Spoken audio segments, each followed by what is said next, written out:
My name is Kevin Hankins, and this is my persuasive speech project. This is my audience that is assembled here.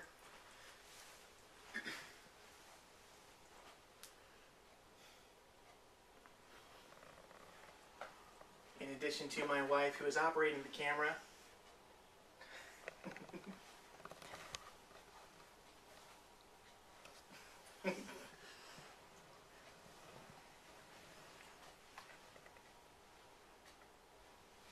Okay, Christian families sometimes have a difficult time reconciling their faith with the martial arts.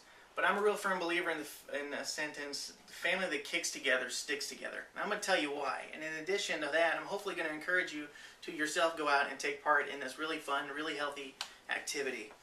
Now, I've had a little interest in the martial arts both as a student and a spectator for over 20 years now. And during that time, I've learned a lot of the benefits, and I've seen a lot of the benefits that can come to an individual's life through this activity. But Christianity and the martial arts can peacefully coexist. Today I'm going to show you some information about how the martial arts can be beneficial for adults, for children, and yes, even for senior citizens. Now, for adults, it's a great means of physical fitness and activity. Now, every day we turn the news on, we seem to hear more stories about how the obesity problem in America is leading people to early deaths through diabetes, heart disease, any number of things. It's just a really bad problem. People want to be healthy and they want to work out. They just don't want to do it by themselves. But if you sign up to a martial arts course, you're instantly putting yourself into a community of people who want to encourage you, who want you to want to help you get better. And they all feed on each other's energy to keep each other motivated. In addition to that, learning how to defend oneself leads to a greater sense of safety and happiness. And that takes a lot of stress off, knowing that you can protect yourself if something starts to happen somewhere. For children, martial arts training provides a safe outlet for them to release all that energy that they've all got pent up inside them. They're going to run around the house, some real unsafe activity can sometimes occur from just trying to get all that energy out because they don't know what to do with it. Providing that safe outlet for them is a great place to get it out so they're safer at home and less rambunctious at home. In addition to that, knowing how to protect themselves from bullying, which is another real big problem in schools today, can lead them to have a better view of who they are, and that self-confidence really starts to come out. It takes away that victim mentality that can kind of lead to bullying attacks.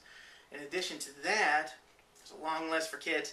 There's that whole thing about learning how to treat people with respect. Not just the instructors, but the other students that they're with, their peers, they can feed off of that and treat each other the right way, so that they don't make enemies of themselves, and so that they can really glom onto some friends that can last a lifetime. Now, for the elderly, Tai Chi is great. It's almost no impact at all, and it really does emphasize a greater mobility of the human body.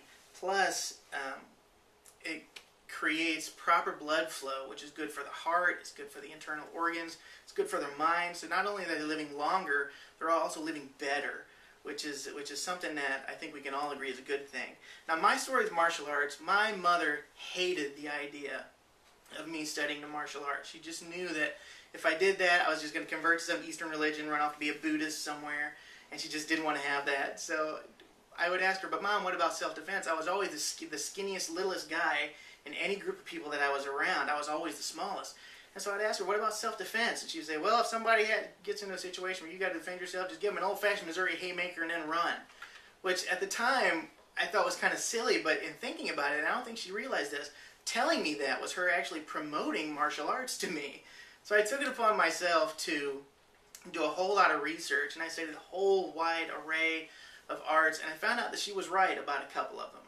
There's a guy in India that I never could find the name of it, but it's one of the original martial arts. I don't really think it has a name, but he demanded an almost cult-like loyalty from his students. He would say, I could tell that student to climb the building and then jump off, and he would do it. And this is exactly the kind of thing that my mom was trying to protect me from. But what I did find was the vast majority of these art forms were started by a group of people who just dug on it, were tired of being picked on by an aggressor. So they would take their farm instruments and they would use them as weapons when their other weapons were confiscated. You weren't allowed to carry swords, no bows, nothing. You would have to use whatever was available and study in secret how to use these as weapons. Like the nunchaku was a real popular weapon. Was used to beat grains of rice to get the hull off of them. tonfa, which has a wooden handle here, and then another piece that goes down the forearm, was used as a handle for a grinding wheel. And this right here is called a sai, and it was used normally on the end of a really long pole, and they would dig it into the ground to dig a furrow to plant the rice in. I mean, these became their weapons when other weapons were not available to them. It had nothing to do with religion at all. So there's no need for a Christian to stay away from the martial arts. Sure, there's some studios out there that do promote other religions and other philosophies, but the vast majority of these places are just family-friendly locations that put a lot of importance on integrity and character and respect. And I think we can all agree that that's a good thing. So today we've learned how the martial arts can lead to greater health, to how children can benefit from it through releasing energy and learning respect, and how even senior citizens can enjoy greater quality of life through martial arts. But don't take my word for it. Go out there, find local martial arts studios in your area, study the art, study the instructors, educate yourself, and then go out there and do it. You'll thank me for it. Thanks very much.